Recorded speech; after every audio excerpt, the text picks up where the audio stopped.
Welcome to you all. It's so exciting to have a full house. There is still floor space. There's a seat here yet. Oh. Oh, it is on. Okay.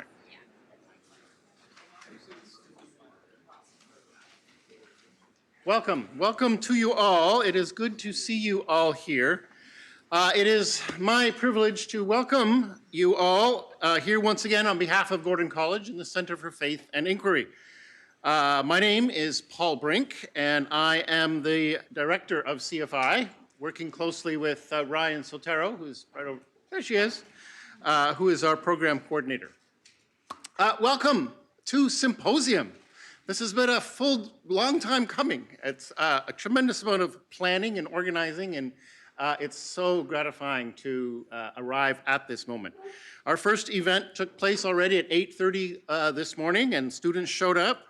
And there are more events scheduled throughout the day, most in this building, but a few elsewhere, Phillips or even in the woods. There's all sorts of things that are possible. You can find the full schedule on the CFI website, or find, I believe there are paper copies on the table in the lobby. I look forward to seeing you again and again and again throughout the day. I want to give a special welcome to those who are here from Brazil. So if you're here from Brazil, raise your hand. These are 16 high school students who are visiting Gordon, and it is a great delight to have you here. If I could say something in Portuguese, I would welcome you in Portuguese as well. So, but right now, I welcome you all to the Symposium lecture. Today's lecture is part of our continuing series of CFI events that has been taking place over the entire academic year on the theme of the one and the many. In the church, in American society, even at Gordon, we encounter many questions that relate to our oneness and our manyness. And from our very first event last September, some of you may remember the faculty panel we held, until today, we have been blessed by thoughtful speakers and lively conversation. And I'm sure we will enjoy that again today. Our speaker this morning is Dr. Tal Howard, formerly a professor of history here at Gordon, now involved at some other school somewhere. No, I'm sorry. Dr. Howard is professor of humanities and history and holder of the chair in Christian ethics at Valparaiso University in Indiana, where he is also affiliated with Christ College, which is Valparaiso's honors college. Agnes Howard is also here, also has had a role teaching here at Gordon, also affiliated with the Christ College at Valparaiso. We're glad you're here as well, Agnes. Tal was a member of the faculty here for, actually, I don't know how many years. 17 years. Over that time, he founded the Jerusalem and Athens Forum, which this year is celebrating its 20th anniversary. He also led the Center for Faith and Inquiry, which is sponsoring Symposium Day. And only now do I realize how much work that was. So thank you, Tal. Tal has always also been a passionate and articulate supporter of the Christian liberal arts. And Gordon today still, and all of us still today, are the beneficiaries of Tal's vision and Tal's work for us all. So we are so grateful, Tal, that you are back. I can think of no one better to offer this CFI's 25th Symposium lecture. Tal, welcome back to Gordon, and the floor is yours.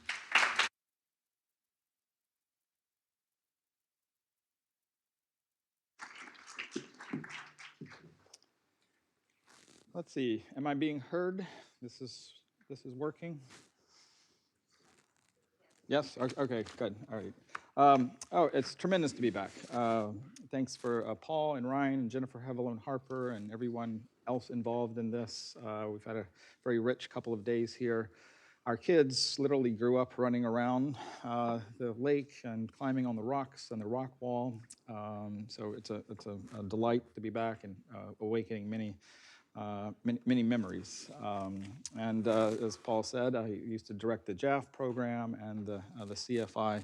I think Paul is doing a fantastic job, and I was delighted when I heard that he's the new director. And it's interesting. I've hosted many speakers in this room, so it's interesting. The tables are turned now. I hope I can do you proud. All right, let's dive in, and I have some slides, mostly kind of coming at the end. Over the years, former students have sometimes asked me how they might continue a liberal arts education after graduating from college. No matter what you do vocationally, I've often found myself responding, and insofar as you are able, try to travel and study history. Now, the rationale behind my response goes something like this. As human beings, we are all limited by time and space. So if you only know your space, your particular corner of the world, you're less likely to comprehend other places, other cities, countries, regions, and cultures. Sometimes I've adapted a line from a poem by the German poet Goethe concerning language, and he writes, "He who knows one knows none." The line suggests that if you haven't developed a comparative matrix to understand other places, other societies, in many respects, you can't even understand your own. Something similar goes for the study of history. If you only know your moment in time and not something of the past, you put yourself at risk of a self-inflicted intellectual confinement. Prone to assume that the various ideas, opinions, and moods of the moment are simply the way things are, when in fact they might be highly contingent, problematic, and maybe even dangerous. In a word, you risk becoming a stooge of the zeitgeist, a temporal bumpkin, even if you fancy yourself holding au courant views, perhaps especially when you fancy yourselves holding au courant views. Study of the past offers a comparative historical perspective, as well as helping you understand how the present came to be. Travel and the study of history, in short, provides some means of overcoming our space-time limitations. They offer us a measure of freedom from our ignorance, from our smallness, from our servility to fashion, urgency, and the lottery of circumstance. Of course, you might be thinking, it's more complicated than this. So I do not mean any sort of travel, say an all-expense paid trip to the Caribbean where you keep your snout in the food and drink bar the whole time. That one's out. Nor do I mean the reality-insulating cocoon of luxury travel. Nor do I mean a trip motivated by a particular necessity, like a business trip or a funeral, or a wedding, although these certainly have a place in human affairs as well.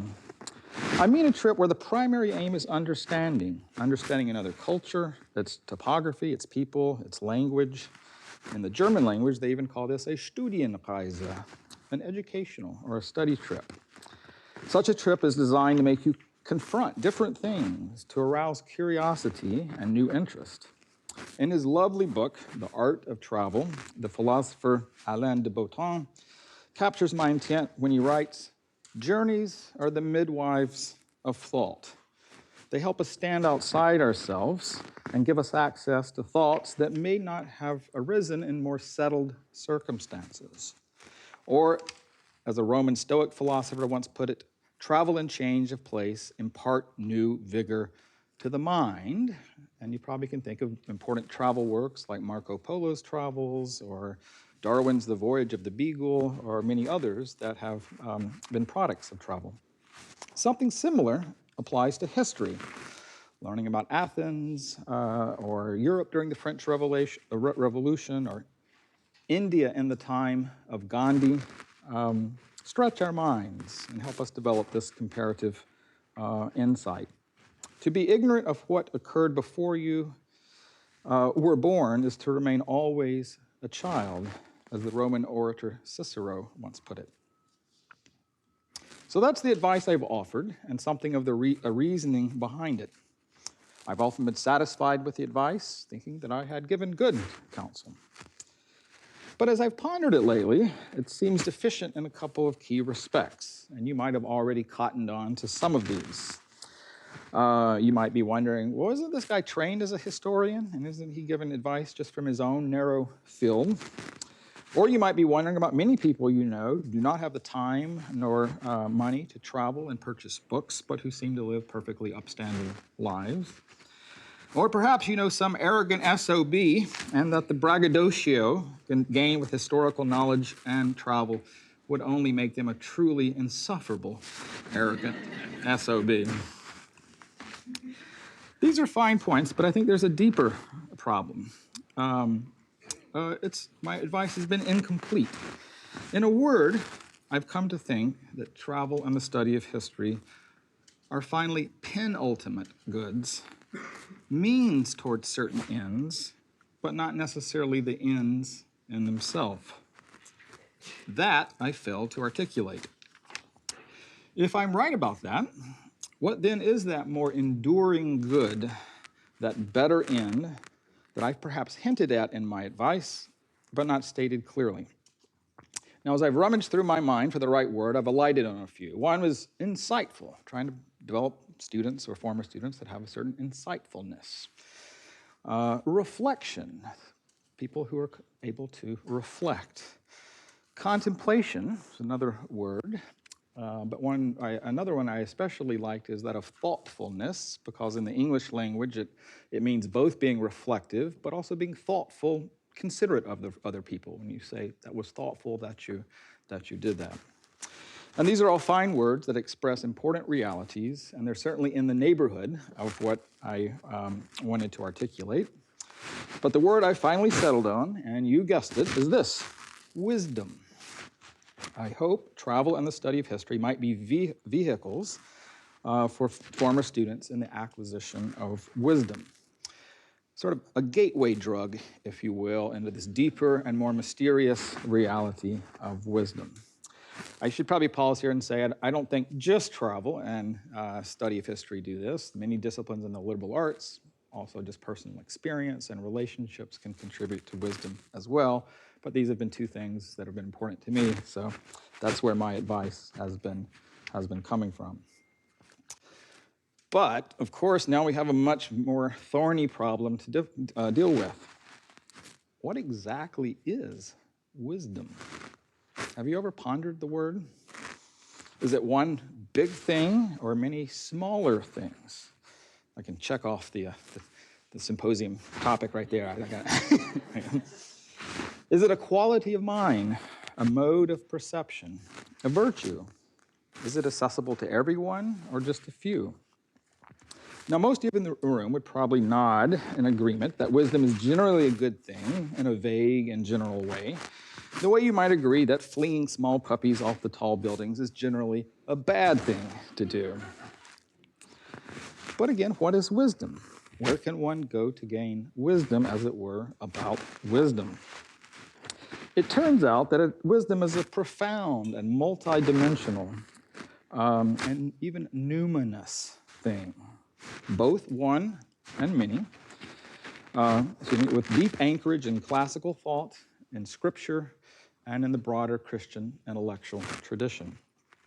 Recovering a rich vocabulary, as well as about a rich vocabulary, both verbal and visual, about wisdom, I'm going to further argue, holds the promise of breathing new life into, or at least help clarify, the aims of church-related or Christian higher education. So that you can mark down. That's the thesis. And if you're going to forgive me, this medication makes my mouth dry, so I might have to take some sips from water without spilling it on the laptop over here. But again, what is wisdom? Let's begin in,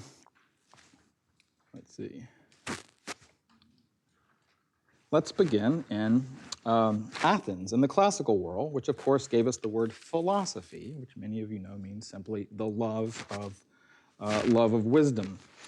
Many of you also know in the Greco-Roman world there was a god, Athena, in Greek, and Minerva in Latin. That was the goddess of wisdom. And she is often depicted with an owl, the bird, a symbol of wisdom. And there you go. This was actually kind of a totally unnecessary aside, but I just feel I had to tell you this. About 2 years ago in my office complex, we got a screech owl, I think it's on the second row from the bottom, came into the office, and we didn't detect it. But guess whose door it alighted over? Right here. So thought that would shore up my authority just to know that this auspicious event happened to me an owl several years ago. So you should know and don't believe the pundits. The real problem with America is lack of knowledge of owls. So you can Google that and you can learn your owls. Of course, wisdom is treated in many classical texts, especially in Plato's dialogues. Plato's hero Socrates, it should be remembered, was proclaimed the wisest of all by the Oracle of Delphi, precisely because he recognized there was a lot he did not know. But nowhere is wisdom treated with greater insight and acuity than in Aristotle's Ethics and Metaphysics. We are indeed indebted to Aristotle for the important distinction between practical wisdom, or prudence, phronesis, and theoretical or contemplative wisdom, Sophia. And it's this latter one, Sophia, that I want to continue talking about today. By the way, this is my JAF text that I used for 12 years in the JAF program when we discussed Aristotle, often with Malcolm Reed coming in to lead the discussion. Aristotle speaks of the former, prudence, as a virtue of action, the ability to make good decisions based on experience, relevant knowledge, and deliberation. Sophia, by contrast, he defines as an intellectual virtue, theoretical knowledge about the highest things, or what Aristotle calls universals, or, quote, the things that are by nature most honorable to know. To give a common example, in woodworking, the virtue of prudence is knowledge about when to make a specific cut on a board of pine. Wisdom, by contrast, is that deeper knowledge of the very principles of woodworking. If we scale this up, as Aristotle does, and I know some of you have read in the JAF program and probably other classes, you might have read Aristotle's Ethics. Sophia is knowledge about what life is finally about, or as one commentator on Aristotle put it, it's having a, quote, exceptionally deep insight into the workings of the world. The Roman orator and politician Cicero also treated wisdom in his many writings. For surely to be wise is the most desirable thing in the world, Cicero wrote in his own Duties. It is quite impossible to imagine anything better or more becoming a human being or more appropriate to his essential nature. Some of you might remember, if you've read Augustine's Confessions, and I know that's a text that has been on the JAF program, that the church father Augustine felt that his encounter with Cicero marked a decisive moment in his path to Christian faith. Speaking of one of Cicero's lost texts, Augustine wrote, "It altered my outlook on life. My heart began to beat with a bewildering passion for the wisdom of eternal truth." Writing further, and I quote, that he came to love wisdom itself, whatever it might be, and to search for it, pursue it, hold it, and embrace it firmly. A mention of Augustine is a good point to turn from the world of Athens to the world of Jerusalem, the world of faith, and the many biblical passages that reference wisdom in Hebrew. Chokmah is the word in Hebrew. And from the Jewish scriptures, Christians, of course, inherited an entire biblical genre that we often call wisdom literature. Job, Psalms, Proverbs, Ecclesiastes, but also the deuterocanonical works of the wisdom of Solomon and the wisdom of Sirach. In Job 28, the author movingly cries out, "But where shall wisdom be found? And where is the place of understanding? The price of wisdom is above pearls." In Proverbs 8, wisdom, interestingly personified as a woman, speaks. "The Lord created me, wisdom, at the beginning of his work, the first of his acts of old, Ages ago I was set up at the first, before the beginning of the earth. When there were no depths, I was brought forth. When there were no springs abounding with water, before the mountains had been shaped, before the hills, I, wisdom, was brought forth. I was beside him like a master workman, and I was daily in his delight, rejoicing before him always, rejoicing in his inhabited world, and delighting in the sons of men. Now, a lot could be said about this passage, but let me emphasize that the verse suggests that wisdom mysteriously precedes creation itself and was somehow primordially with God in the beginning of all things. Who is this mysterious woman? Who is wisdom? New Testament books contain many references to wisdom as well. There are around 60 or 7 mentions of the Greek word wisdom, or Sophia. Romans 11:13, for instance, speaks of, quote, the depths of the riches and wisdom and knowledge of God. How unsearchable are his judgments, how inscrutable his ways. In Colossians, Paul prays that the church in Colossae will, quote, be filled with the knowledge of God's will in all spiritual wisdom and understanding. Ephesians 3:10 states that through the church, the manifold wisdom of God might be made known to the rulers and authorities in the heavenly places. Not least, 1 Corinthians 1:24 appears to equate Jesus Christ directly with the wisdom of God, even while warning against a false or worldly wisdom, not of God, a type of knowledge marked by vanity, pride, and egoism. From the standpoint of worldly wisdom, the wisdom of faith then appears as folly.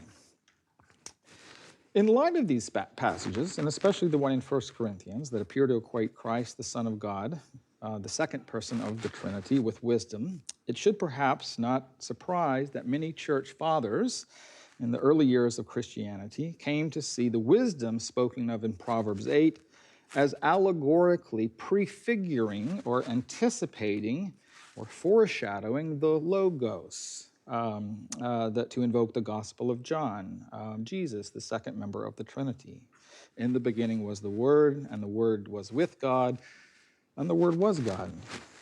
But this association was never completely made because, as the great 20th century Russian theologian Sergei Bulgakov once pointed out, to associate wisdom exclusively with the Logos would mean that wisdom somehow did not characterize God the Father or the Holy Spirit, which he thought was theologically a little problematic. So thus, for Bulgakov and many others, wisdom should be spoken of as Trinity-centric and not Logos-centric, while providing a connecting point between the created and the uncreated worlds. The Eastern Church Fathers were especially prolific in extolling wisdom, again, often interpreting these wisdom passages as anticipations or in a typological way as prefiguring events in the New Testament and Christ in particular. So invoking Proverbs 4:6, the Cappadocian father Gregory of Nyssa argues that, quote, the true lover of wisdom should hold fast to the divine object of God, of his desire, who is true wisdom, and that the soul which cleaves to the immortal bridegroom Christ should possess love of the true wisdom, which is God. The passage both associates wisdom with God and importantly suggests that human beings, insofar as they are lovers of wisdom, somehow mysteriously participate in the divine nature. Among human beings, the Virgin Mary, the Theotokos, the Mother of God, as the Third Ecumenical Council in Ephesus proclaimed, serves as an archetype of this participation for many of the Eastern Fathers. Thus, wisdom in patristic interpretation often possesses a Mariological dimension in addition to having a Christological and a Trinitarian word.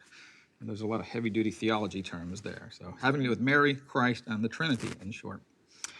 The passage in Proverbs 9:1, for instance, which says that wisdom has built her house, was widely seen as prefiguring Mary's womb as the house prepared for Christ, as holy wisdom itself, even as it foreshadowed the church, that mysterious community descending from Mary's primal consent.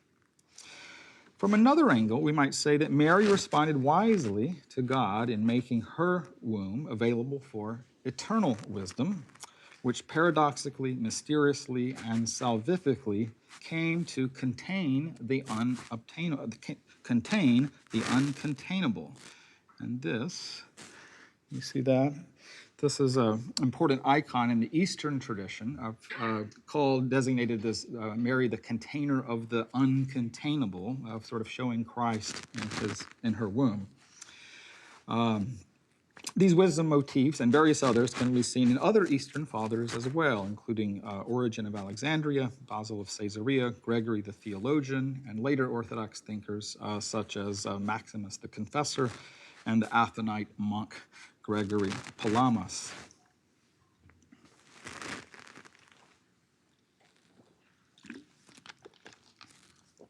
Okay, we're about to be getting to lots of pictures here, so you've been patient until now. I'll reward you with some images. Given the importance of these early figures for Orthodox thought, it should not surprise that in the 19th and 20th century, Orthodox thinkers opened up whole new vistas of wisdom theology, often designated as sophiology. It's a word, look it up. The development owes its genesis especially to Vladimir Solovyov, Pavel Florensky, and especially Sergius Bulgakov. I've been spending a good time with this work, Sophia, the Wisdom of God, and can highly recommend it. Importantly, these theologians drew not just from writings of the Eastern Church, but also from sacred architecture and art. Preeminently in this regard, and many of you know of the Church of the Hagia Sophia, which is the Church of the Holy Wisdom in what used to be called Constantinople, which is now Istanbul. And this became a prototype of many other churches, especially in the East, in cities like Thessaloniki and Sofia, also in Kyiv and in Novgorod and in Moscow as well. So all these are dedicated to the holy wisdom that I'm talking about. But iconography followed architecture. So you have a number of these. This is called sort of the Novgorod type wisdom icon. And you see this angelic red figure that's a sort of an allegory. It's a symbol of wisdom, flanked by Mary, the container of the uncontainable, and John the Baptist on the other side. Christ sort of presides above the crown, so there is an association with this wisdom with Christ especially, but that's an important icon. Here is another important one, also coming from Novgorod, but and it's very complicated. I'm not going to go. You can see it okay up there? Some of these things might be a little small, but it tries to capture every element of Proverbs 9:1 in the icon. And I'll just read Proverbs 9:1. Wisdom has built her house. She has hewn out its 7 pillars. She has prepared her meat and mixed her wine. She has also set her table. She has sent out her maids, and she calls from the highest point of the city. And you can see in the very center, that's Solomon reading from his Proverbs.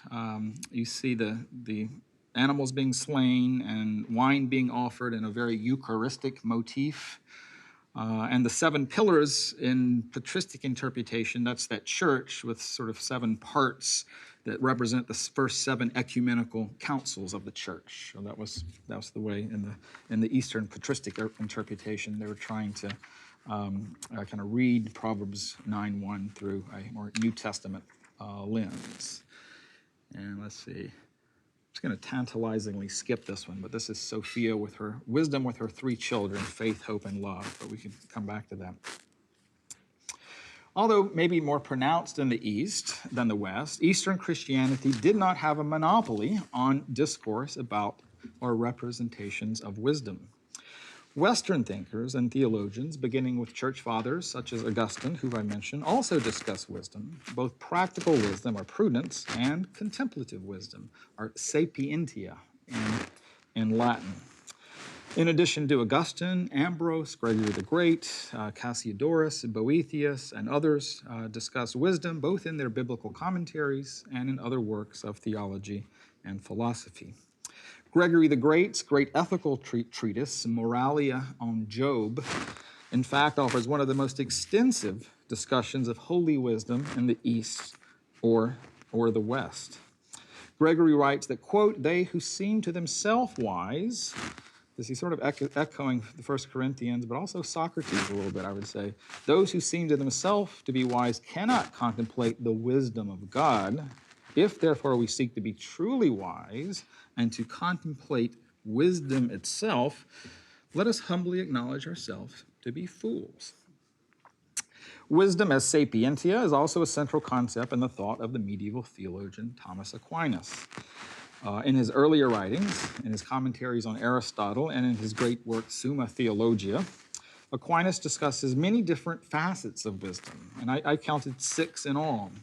He discusses it as a sort of an epistemological or knowledge ideal, as the essence of theology, as a prerequisite for the good life, as an intellectual virtue, as a gift of the Holy Spirit, and not least as a designation for the second person of the Trinity.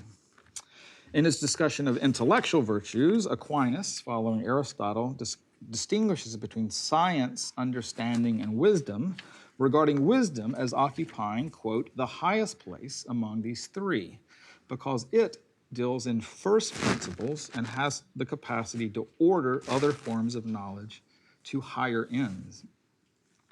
Breaking with the elitism of the ancient world, Aquinas argues that all members of the body of Christ have the capacity for wisdom.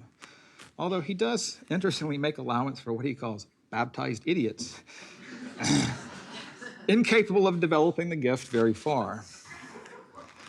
There are probably more of these in the world than we would like to think. Not that there. But for those who have the capacity, and insofar they are not weighed down with gross sinfulness, human beings can obtain not a full, certainly, but at least a certain measure of certain rectitude of judgment in the contemplation and consultation of divine things. He also, interestingly, talks a lot about, I didn't expect this, but he talks about wisdom as being especially important for peacemaking. So he has this connection between wisdom and the 7th beatitude, blessed are the peacemakers. Offering a summary of his understanding of wisdom in a work entitled the Summa Contra Gentiles, a work that was actually largely written in Orvieto, at the Dominican house there where Gordon has its program. Aquinas offers a beautiful summary of his views, or some of his views on wisdom. I love this quote. Among all human studies, the study of wisdom is more perfect, more sublime, more youthful, more full of joy.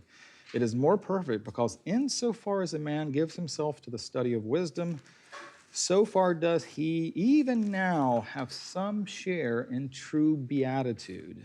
It is more sublime because through the study, man especially approaches to a likeness of God, who made all things in wisdom, quoting Psalms 103. And since likeness is the cause of love, the study of wisdom especially joins man to God in friendship. While not as salient in Eastern Christianity, sapientia is also a significant motif in Western art.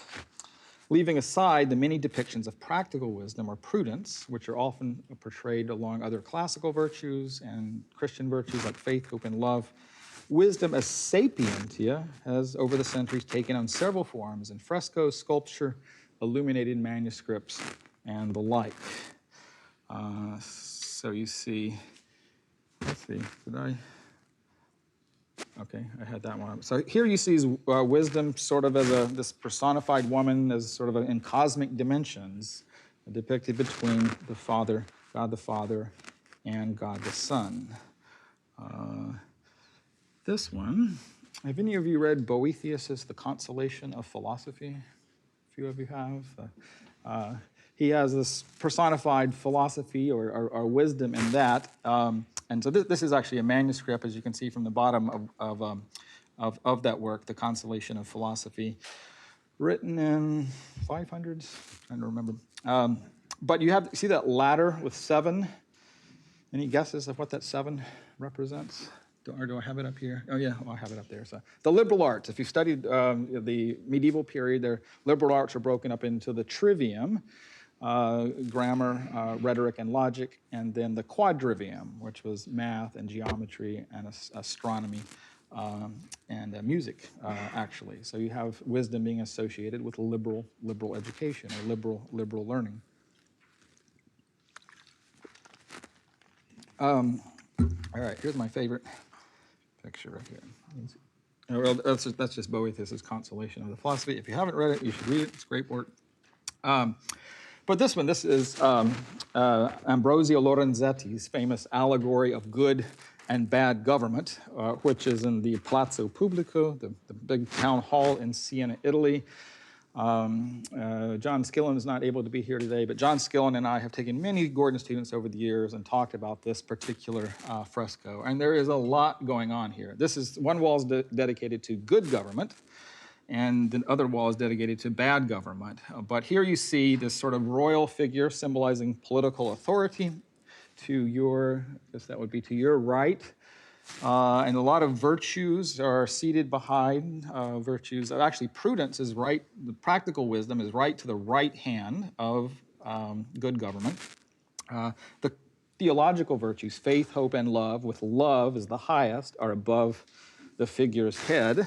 But what I really want to call your attention to is this other figure symbolizing a big symbol of justice, which is to your left. You can see justice with the characteristic scales there.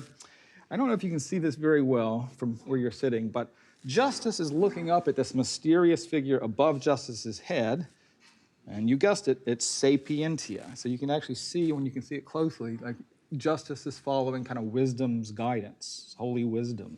So I think that's a very interesting motif in this fresco that actually has both practical wisdom, prudence in it, but also has this more mysterious contemplative wisdom at a higher point, sort of in a kind of parallel with love above the royal figure's head. So a lot of times these fresco painters at this time were, where something appears in a fresco is very important.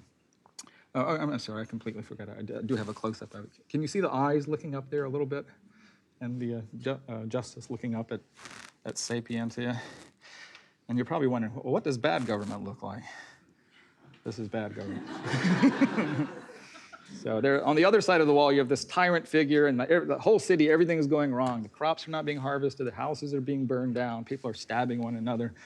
But you can, who's ever your least favorite politician, you can just insert their face right there. All right. Let's see, how are we doing for time here?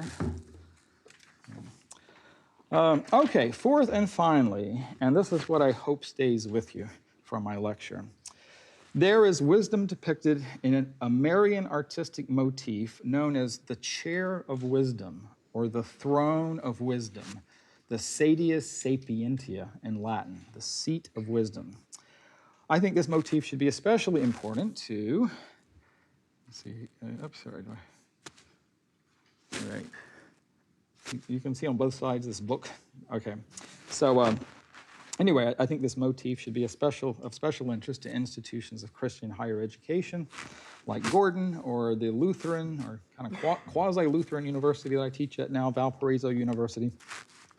And over the centuries, it's been taken as a symbol of for higher education. So this is, I'll show you that one. This is the University of Leuven in Belgium.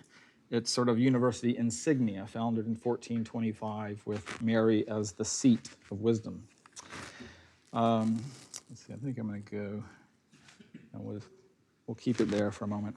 The precise origins of the designation of Mary as the throne of wisdom are unclear, although it certainly draws from Byzantine or Eastern prototypes about wisdom, and especially of Mary as the container of the uncontainable.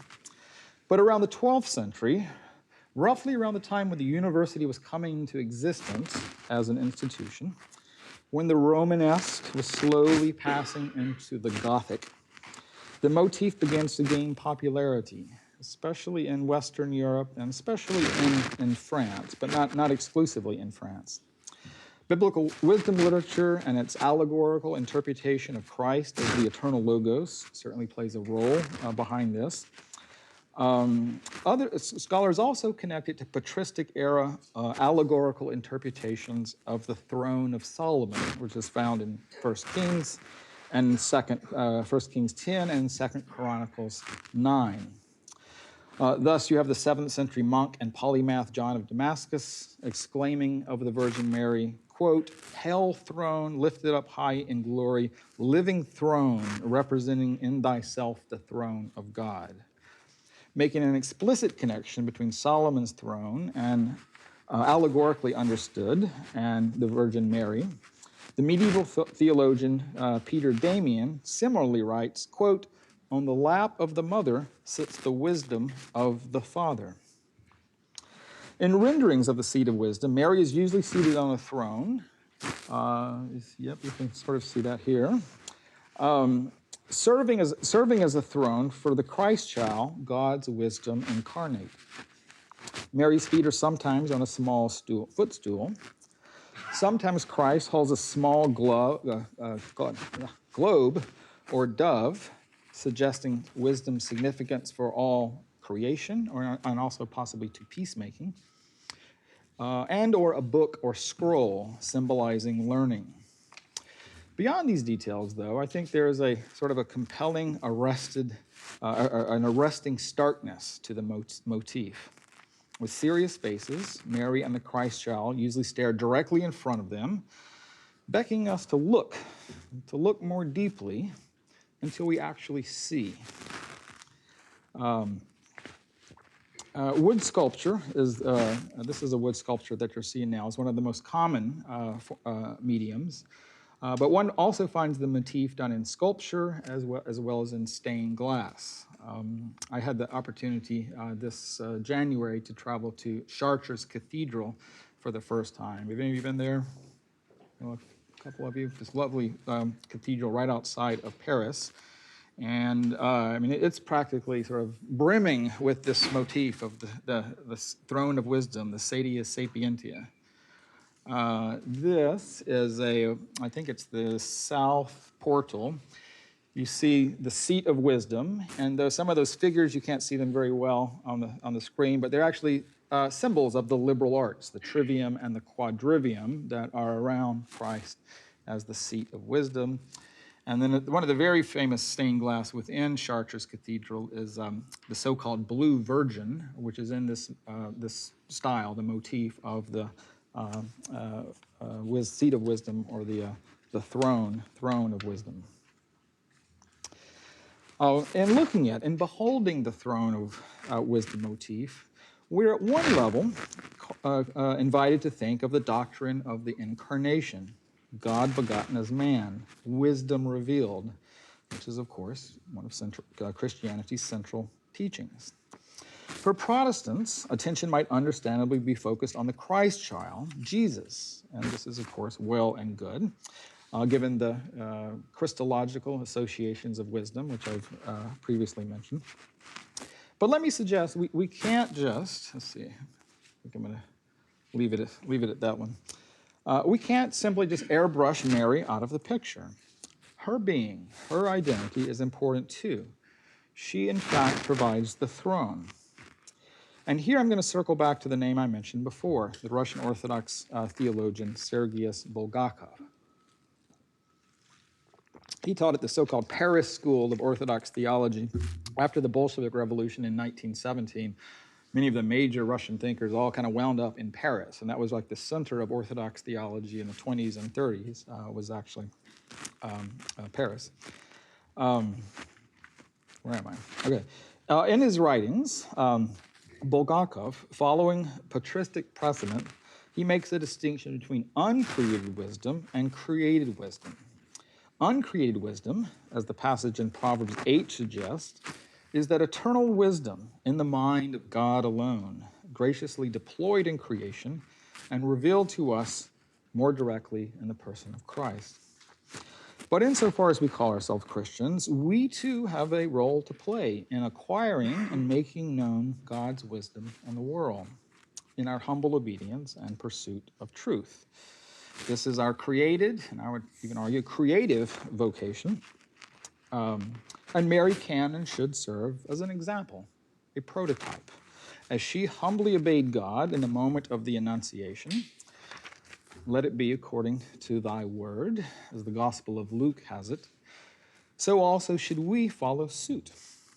In an academic context, I believe our obedience entails cultivating this Mary-like receptivity to God, but also to the true, the good, and the beautiful.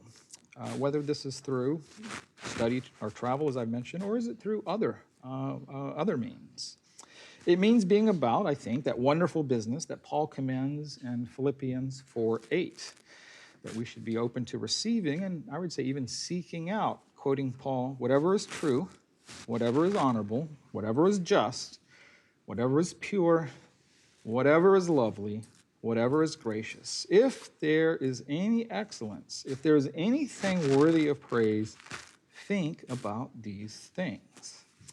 And wisdom, I will submit, certainly should count superlatively as one of these things. Today, as many of you are aware, church-related higher education or Christian higher education faces many challenges.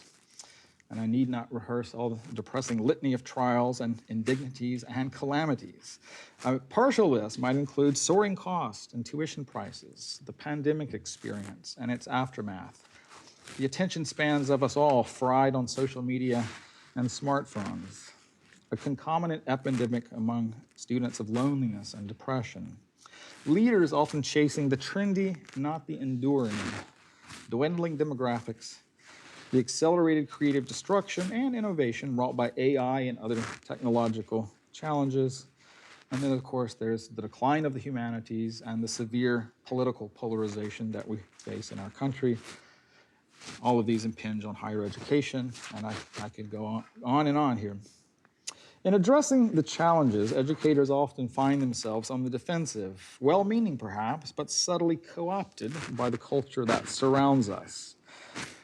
They resort to nervously legitimizing Christian higher education in myriad secondary or tertiary ways. Education is developing soft skills attracted to employer, building leadership capacities, thickening one's resume, accumulating credentials, developing critical thinking skills, catechesis into more polite political views, as helping students find their voice or establish their personal brand, and so on. Now, not all of these things are bad. Maybe some are. And some are necessary and important. But amid it all, too often we lose sight of higher learning's higher purpose. We divert our attention from first things to urgent things. We become dully reactive or blandly trendy instead of intellectually serious and theologically profound. Now, I offer no magic bullets today, but the pursuit of wisdom in general and a focus on Mary's enthronement as holy wisdom, I would submit offers us a bracing visual model of restoring seriousness and profundity of purpose to the task of Christian higher education. The one eternal word of wisdom is our gift, to be sure. But we, the many, as individuals and as institutions, are called to steadily become more like Mary, to embrace her vocation, offering Christ, as it were, a prominent seat at the table of learning, indeed making ourselves thrones of wisdom. What would it mean to think of colleges and universities, not to mention the arc of our own lives, as construction sites for the seat of wisdom? Now, on this note, I'm going to close with a poem on a more familiar Marian theme, which I have mentioned, the Annunciation. And I know there should be some copies of this. You can follow along or you can share with your neighbor. But it's by the 20th century poet Denis Levertov. Yes.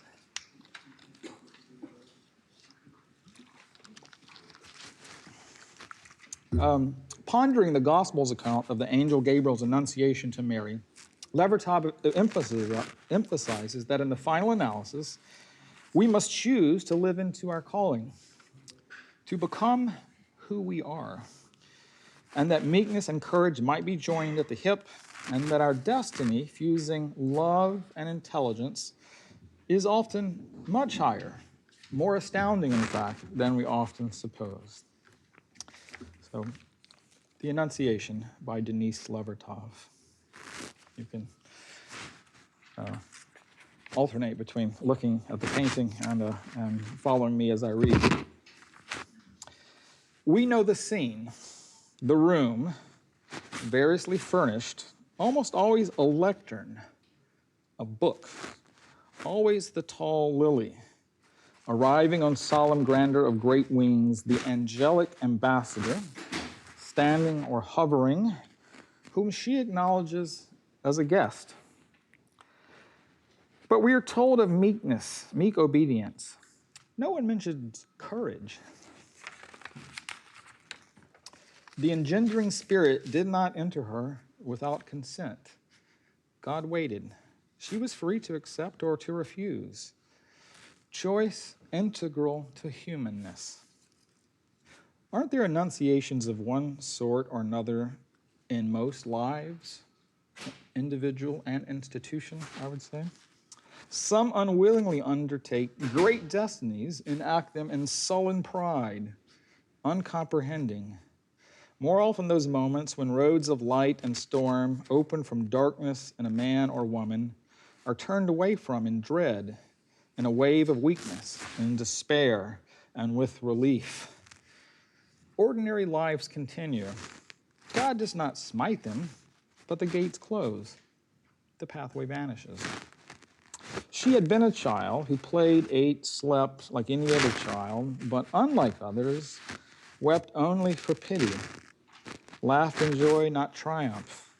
Compassion and intelligence fused in her, indivisible. I love that line. Wouldn't that be a great, for students, Gordon College students, to have compassion and intelligence infused in them, indivisible. Called to a destiny more momentous than all, in any and all of time, she did not quail, only ask us simply, how can this be? And gravely, courteously took to heart the angel's reply, the astounding ministry she was offered, to bear in her womb infinite weight and lightness, to carry in hidden finite inwardness 9 months of eternity, to contain in slender vase of being the sum of power in narrow flesh, the sum of light, then bring to birth, push out into air, a man-child, needing like any other milk and love, but who was God. This was the moment no one speaks of, when she could still refuse, a breath unbreathed, spirit suspended, waiting. She did not cry, I cannot, I am not worthy, nor I have not the strength. She did not submit with gritted teeth, raging, coerced. Bravest of all humans, consent illumined her. The room filled with its light, the lily glowed in it, and the iridescent wings. Consent, courage unparalleled, opened her utterly. The end. Thank you.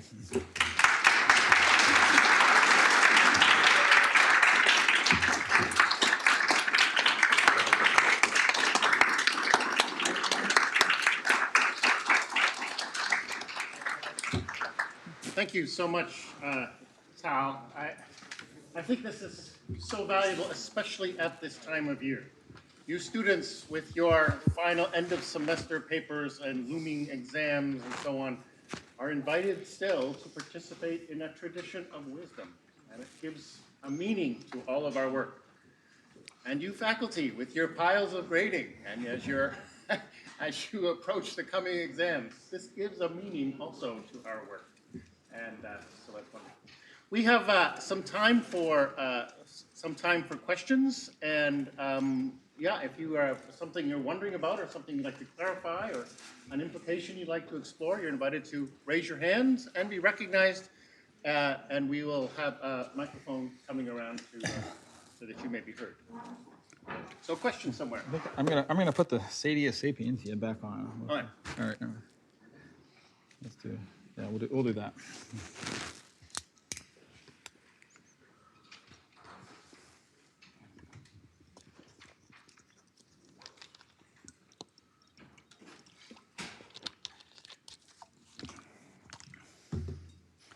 Come on, go ahead. Do it. You're thinking about it.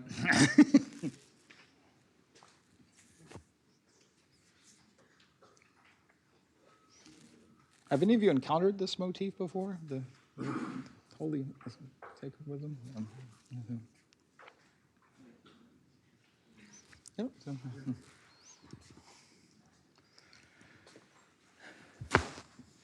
Thank you so much for these thoughts. I'm thinking about, I'm hearing the beeping of the construction site over there, and I love the language of wisdom. I think I wrote it down, how you said it, that we might cultivate that sort of construction site in ourselves or in our students for the seat of wisdom. And I'm just thinking about how we often talk about wisdom coming so much later in life. And yet here we are with college students, and I'm wondering if you could speak to that, the acquisition of wisdom as a young person, and how, even though we might think you need to wait for that long construction project, what does it look like when you're younger? That's a great question. I've written on the practical wisdom too, the virtue of prudence. I know sometimes you do that in the JAF class. Do you still do that every now and then? You do that? Okay. Interesting that prudence is often portrayed sometimes with a face looking forward, but this elderly face, kind of a Janus face, looking back, suggesting that kind of like the elderly people have accumulated, wisdom, or, they've experienced more of life, and even you can extrapolate to say, historical knowledge. Those who have, know how the present came to be. So I think that's definitely association with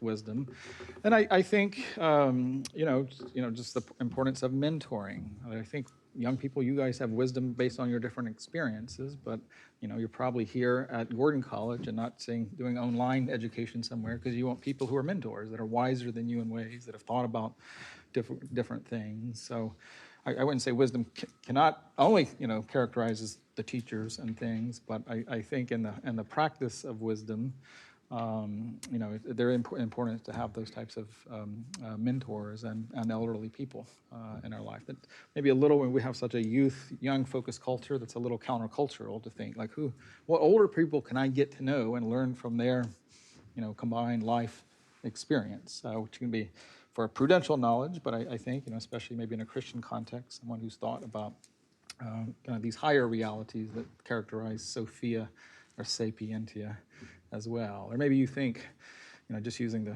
the motif, who in your life, or a faculty member, who do you think's really done a good job becoming with their life a seat of wisdom, or a throne of wisdom, as the image suggests. Yeah.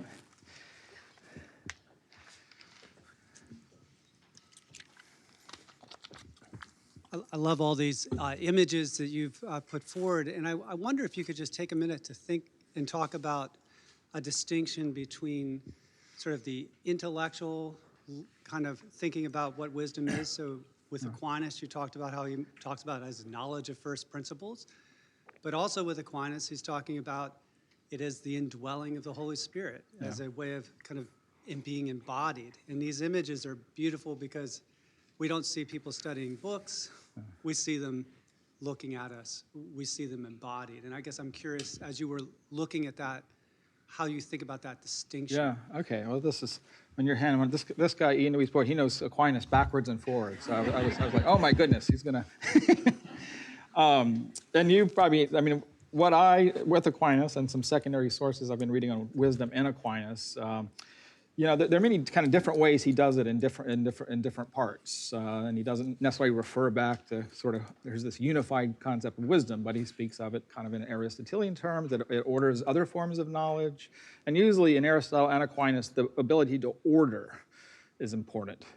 You know, Aristotle distinguishes between you know, science and wisdom, and what's the third I'm missing? There's a third, but wisdom is kind of higher because it orders, and I think that's especially important in that we live in sort of this glut of information. Like how do you order it all? How do you develop a hierarchy of what's important? And so I think it's relevant to human life in that sense. What I was kind of taken by was how he connected it to beatitude of peacemaking, and that, you know, as wisdom, you might think of the scene in Siena of wisdom looking to justice, and how do you kind of bring about peace and embodied, you know, human life. So he has that element. Of course, I mean, following long precedent, though, he does associate wisdom, especially with Christ and holy wisdom, as you know, in the passage in 1 Corinthians. But you know, I think it's not just relevant to higher education or something like that. I think it's relevant to any well-lived life, both in its cerebral dimensions, but also in its more existential, embodied life. Yeah.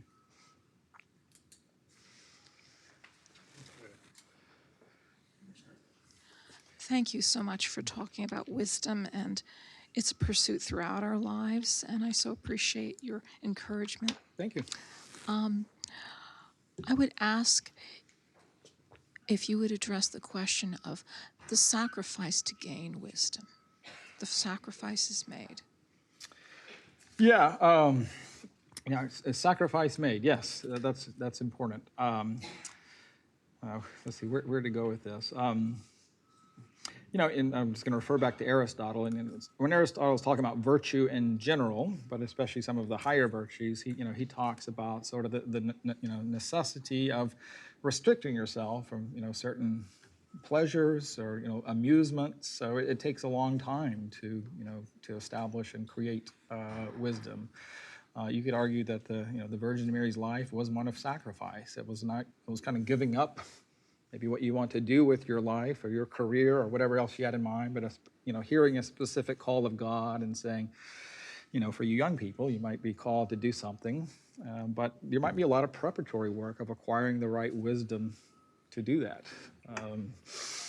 Learning languages, learning different fields, but thinking of your life as a construction site. That's the thing I use. That you don't think you just snap and get your life as a throne of wisdom, but it is sort of a construction site but thinking about what do I need to do now to become a wise person and live into a certain vocation helpful to others in the future. I think that's especially important for the student years, but you think we live in a world of distractions and gluts of information and all kinds of things. To be able to pry yourself away from that, however it is, and study, learn your devotional life, and seeking out, I think, mentors would be especially important in doing that. Does that answer your question? Is that sort of? It's like, Yes, it does. I was interested in hearing what you sacrifice, because I have my own views on how you sacrifice for wisdom for your children and for because there are very strong temporal things that you lay down to be able to achieve something, and if not for your children, you achieve a great deal helping them to gain wisdom. Right. So it's not always for yourself, I think, but it's also for the people around you. You will sacrifice so they gain wisdom. Yeah, okay. Yeah, I think you see it in pastors and in yourself. You're spending time coming here and dispensing more wisdom. Yeah. You gave up something, so. Okay. No, that's a great point. I like your point. Johnny over there.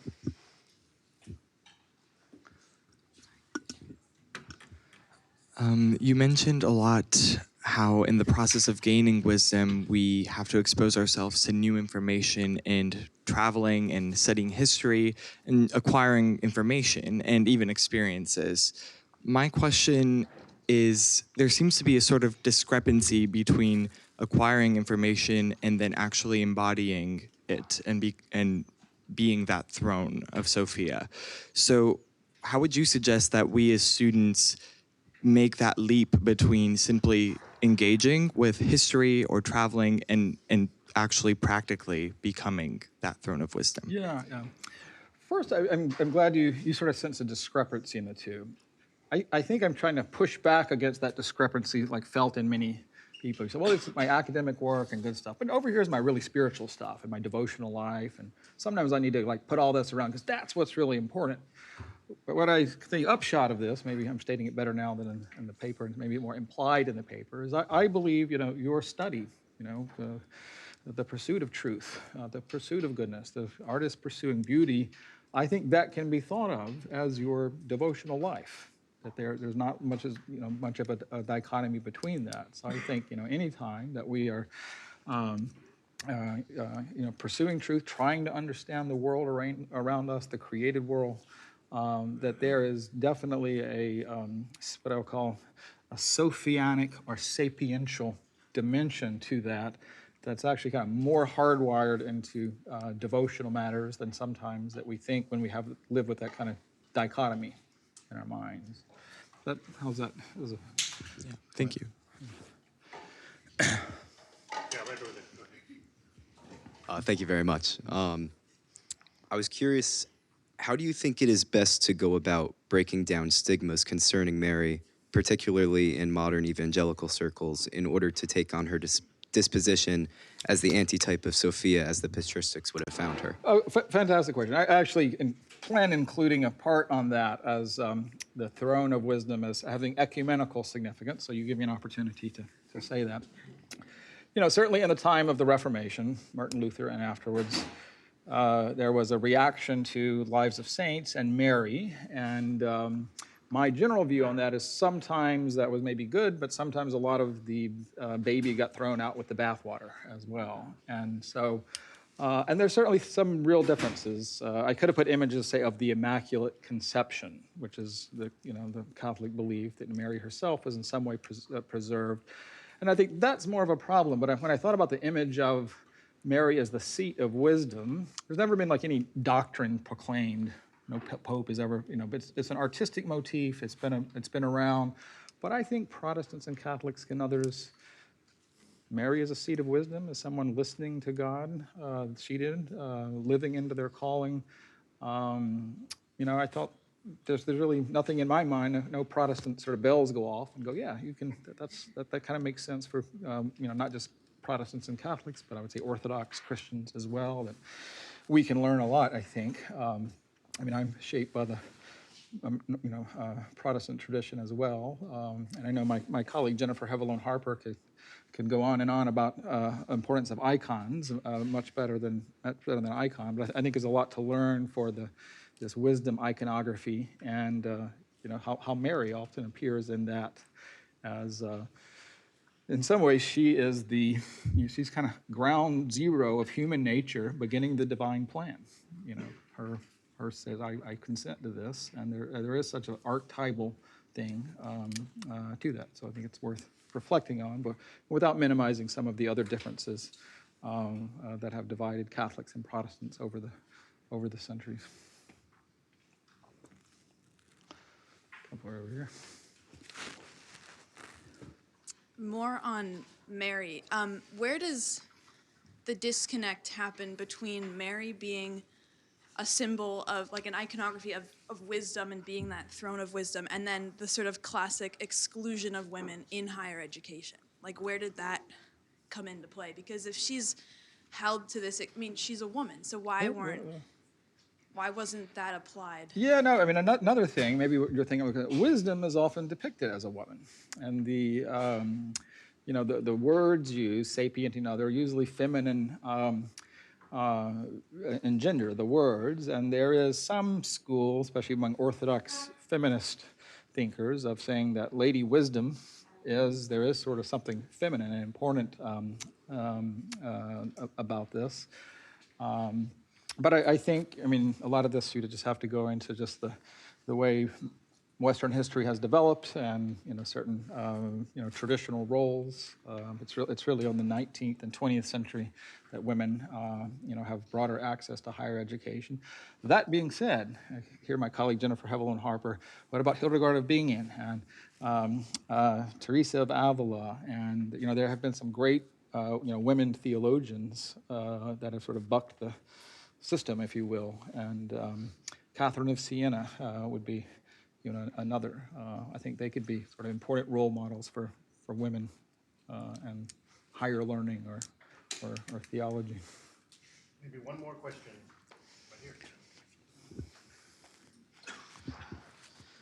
here. You touched on Boethius's Consolation of Philosophy, and one of the things that Lady Philosophy tells to Boethius is she sort of chides him for putting his sort of happiness or fulfillment, and I'm sure Dr. Dewey's Boyd can correct me if I'm wrong, but like in sort of things that fortune has really taken charge of, and that he was putting his worth in things that weren't his in the first place.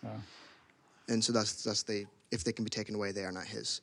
So in regards to wisdom and the acquisition of wisdom, how can we trust that their wisdom is something we can truly have or embody if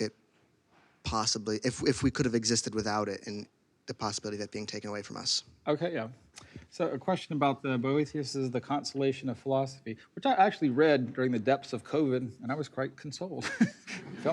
It worked.